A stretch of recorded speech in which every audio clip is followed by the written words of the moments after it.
বিচার না পাওয়া পর্যন্ত আপনার কথা বুঝতে পারছেন?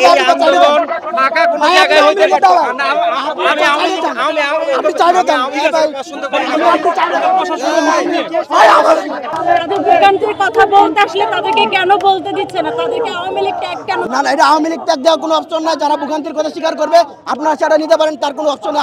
আমরা গত 2 ঘন্টা ধরে রাস্তায় আটকে আছি, অসংখ্য মানুষ রাস্তায় এভাবে আটকে আছে। আমি বুঝলাম না এটা কোন ধরনের আন্দোলন, মানুষকে এরকম ভোগান্তির মধ্যে ফেলায় ঘন্টার পর ঘন্টা রাস্তা ব্লক করে এই নুরুর গায়ে হাত তুলছে, অমুকের এই হয়েছে সেই হয়েছে, কিছু হলে সাধারণ পাবলিকের উপর ভোগান্তি। আপনারা জানেন ডাকসুর সাবেক বিপি গণ অধিকার পরিষদের সভাপতি নূর হক নূরকে হত্যার চেষ্টা করছে। তারা নূরের বিরুদ্ধে আমরা কি বিচার চাইব না? আজকে যাদের বক্তব্য নিচ্ছেন তারা কেউ না, তারা আওয়ামী লীগের দালাল, তারা জাতীয় পার্টির দালাল। সাবধানে কথা বলেন, তারা জাতীয় পার্টির দালাল। বিপি নূর ডাকসু বিপি ছিল গণ অধিকারের সভাপতি, তাকে হত্যার উদ্দেশ্যে হামলা হয়েছে। তার জন্য গাজীপুরের জনগণ একটা শান্তিপূর্ণ সমাবেশ করছে। সেটা নিয়ে দ্বিমত পোষণ করার কোনো সুযোগ নাই, আমরা বিচার না পাওয়া পর্যন্ত রাজপথে অবস্থান করব। বিচার না পাওয়া পর্যন্ত আপনার কথা বুঝতে পারছেন?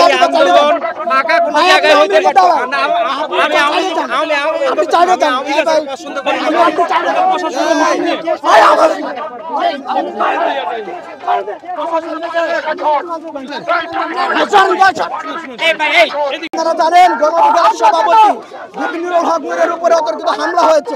বাংলাদেশের আনাচে কানাচে আওয়ামী লীগের লোকজন এখনো ঘাপটি মরে রয়েছে।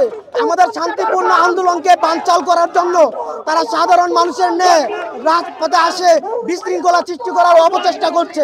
কিন্তু আমরা গণ অধিকার পরিষদ অঙ্গ সহযোগী সংগঠনগুলো আমরা এগুলো বরদাস্ত করি না। আওয়ামী লীগ ট্যাগ দেওয়ার কোনো সুযোগ নাই।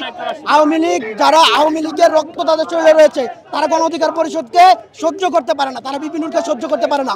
এই সমস্ত লোকদের থেকে আমরা নিজেরাও সচেতন, আপনারা সচেতন থাকার জন্য আহ্বান করছি। ধন্যবাদ। যারা সাধারণ মানুষ তাদের ভোগান্তির কথা বলতে আসলে তাদেরকে কেন বলতে দিচ্ছে না? তাদেরকে আওয়ামী লীগ ট্যাগ কেন? না, এটা আওয়ামী লীগ ট্যাগ দেওয়ার কোনো অপশন নাই। যারা ভোগান্তির কথা স্বীকার করবে আপনারা সেটা নিতে পারেন, তার কোনো অপশন নেই। আমাদের কোনো বাধা নাই। গণ অধিকার পরিষদ জনগণের সাথে রাজনীতি করে, এটা স্পষ্ট। আমাদের সামনে তো একজনকে আপনারা ধাক্কা দিয়ে ফেললেন। না, এটা কোনো অপশন নাই ধাক্কা দেওয়ার। এটা হয়তো কেউ ভুলবশত করেছে, বিশৃঙ্খলা হইতেই পারে। অনেক ভুলবশত কেউ করেছে, বিশৃঙ্খলা হইতে পারে। কিন্তু উনি আওয়ামী লীগের দূষক, উনি আমার পূর্ব পরিচিত, এটা স্বাভাবিক।